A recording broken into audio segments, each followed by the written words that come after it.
Hello and welcome to our Final Fantasy Commander Precon Showcase. Each deck is built around a different game, and for this one, we'll be covering Final Fantasy VI. But make sure to check out the other videos on FF7, 10, and 14. What's up, Magic the Gathering and Final Fantasy fans? My name is Jimmy Wong, and today I'm joined by the comedian Emily Axford, who you might recognize from Dimension 20 and NADPOD. Hello.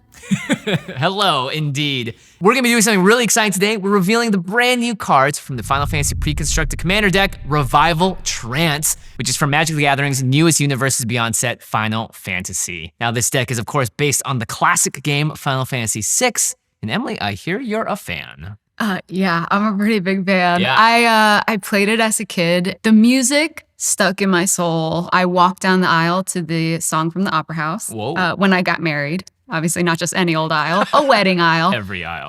I also think that Kefka is like the greatest villain of all time. Yeah, pretty. So I did wear this little collar in honor of my deranged clown.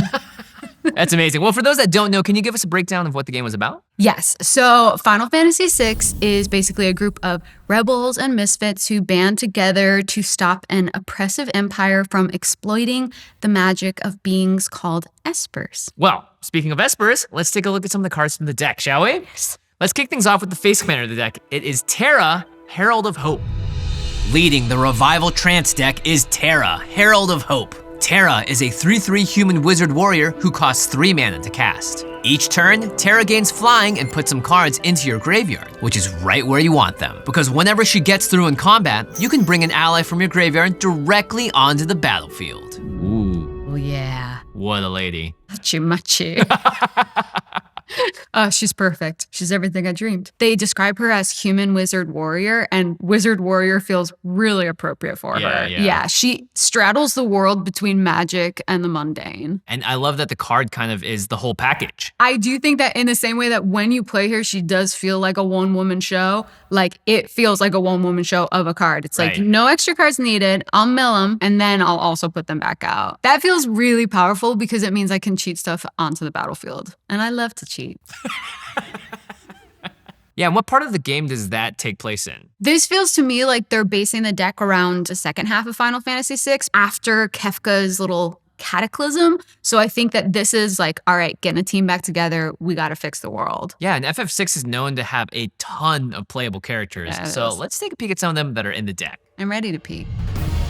A ton of playable characters from Final Fantasy VI make their way into Revival Trance. The backup commander is Celis, Rune Knight, who buffs your entire board whenever a creature comes back from your graveyard. Then there is Shadow, Mysterious Assassin, whose throw ability can dole out some big life loss. And his hound companion, Interceptor, a loyal friend who always comes back. Locke, Treasure Hunter, sneaks through in combat to make treasures and steal everyone's cards. While Mog, Moogle Warrior's dance ability can summon more Moogle friends to fight alongside him. Nice. Oh my God. Okay, Celis, Rune Knight. Right off the bat, I'm all in. It feels true to how she plays within the party, which is like, here's just a general support that's going to make everything better. Yeah. And in this case, it's represented by +1/+1 counters to the Yeah. whole party. Everyone's getting buffered. And it pairs so well with Terra because she's bringing cards back from the graveyard, Yeah. and then Celis is adding that buff to the entire party. Definitely feels very supportive. Yeah, it really Yeah. does. Oh, and we have to talk about Shadow because I love the throw mechanic because it Yeah. feels like a naughtier fling. You just get more. You get to draw cards and Right. fling. And throw is a mechanic in the game, right? Yes, in the game, he can throw his weapon. So they added that, but now you can throw non-land permanents. So you could just honestly throw a powerful artifact that you were done with. Oh, yeah. And not to mention, of course, Shadow comes along with Interceptor. His Interceptor, hound. Can't beat yes. it without him, right? Yes, and I love that Interceptor has like, you can pay 2 in a swamp to bring him back from the graveyard because I don't want my dog to be gone for good. Of course not. Especially because you're not planning on throwing Interceptor, are you? Of course not. Oh, okay. Well, we know that the world does get blown up in FF6. Who exactly is responsible for this craziness? That'd be one of the most glorious villains out there, Kefka. Ooh, well in that case, let's take a look at Kefka and some of the other villains in the deck. The villains of Final Fantasy VI unleash havoc in the Revival Trance deck. Taking center stage is Kefka, Dancing Mad. This powerful, indestructible mage will sow chaos on the battlefield, snatching spells from your opponent's graveyards and casting them for free, all with some extra pain thrown in just for laughs. Other iconic enemies include the Warring Triad, a trio of god statues that will hit your opponents hard once you bring them to life. Kefka. Oh my god, this card is so powerful. How did this get made?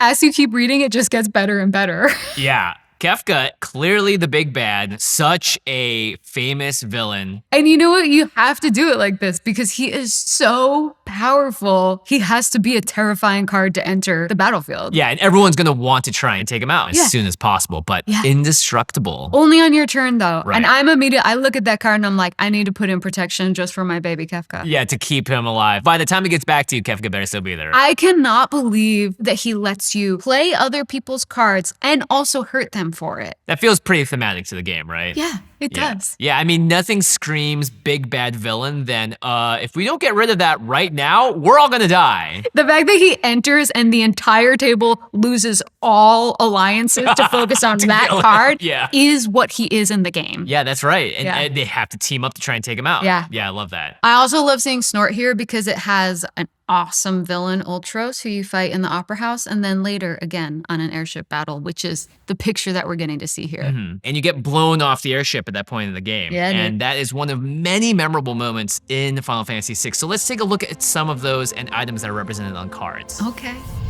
Revival Trance features many moments and set pieces from Final Fantasy VI. Coin of Fate is an artifact with a powerful reanimation ability that evokes the memorable tale of two noble brothers. And the Falcon Airship Restored brings the game's iconic vessel to life as a vehicle you can rebuild anytime it's sacrificed or destroyed. There's Esper Valagarmonda, a powerful summon that provides mana and lets you recast instants and sorceries from everyone's graveyards. And even the reprints of the deck highlight memorable moments from the game's epic story with stunning new art. First off, so fun to include Coin of Fate because that comes directly from a beautiful little story between the characters Edgar and Sabine. Two brothers, one of them had to become the king. Edgar knew Sabine wanted to go off an adventure, so he kind of gave him an out by being like, let's do a coin flip. But secretly, the flip was rigged. It was the same on each side. So you see on the card, he's holding it has heads, but then in the reflection, the other side is heads also.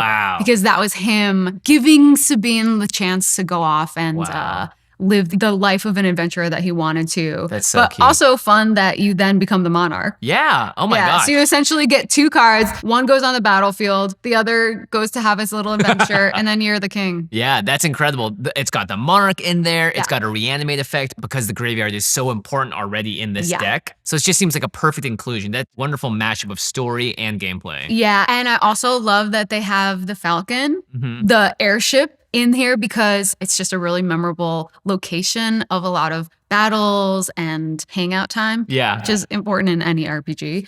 And I also really love that it's more graveyard recursion because with all of the milling, it really makes this whole deck feel like your graveyard is part of your hands. Yeah, that's great. I just love how so many of the moments get replayed out in reprints as well. So every card just has a part of the story in it. Yeah, even Rise of the Dark Realms, that's the moment when everyone is back together. Yeah. All the playable characters, and it is satisfying as a player of this game to see all my beloved characters in one spot. There. Yeah. You know what else is satisfying? Bringing back 50 creatures to the battlefield. Yeah, you'll probably win that game. Yeah, I think so. Unless I counter it. Oh.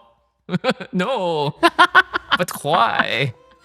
Make sure you check out the brand new Magic the Gathering Final Fantasy Commander deck, Revival Trance, featuring characters from Final Fantasy VI, like Terra, Herald of Hope, Celis, Shadow, and so many more. It is so cool seeing so many memorable moments from this game depicted on cards like Snort, and Kefka looks so powerful. We've got some great cards like Coin of Fate, and honestly, I just want to ride on Falcon Airship Restored unless it's getting blown up. But if it does, you can just bring it back from the graveyard. That's the whole thing. That's a great point. Check the link in the description to see the rest of the cards, and don't forget to pick up this deck when it releases in stores on June 13th. Oh, I can't wait.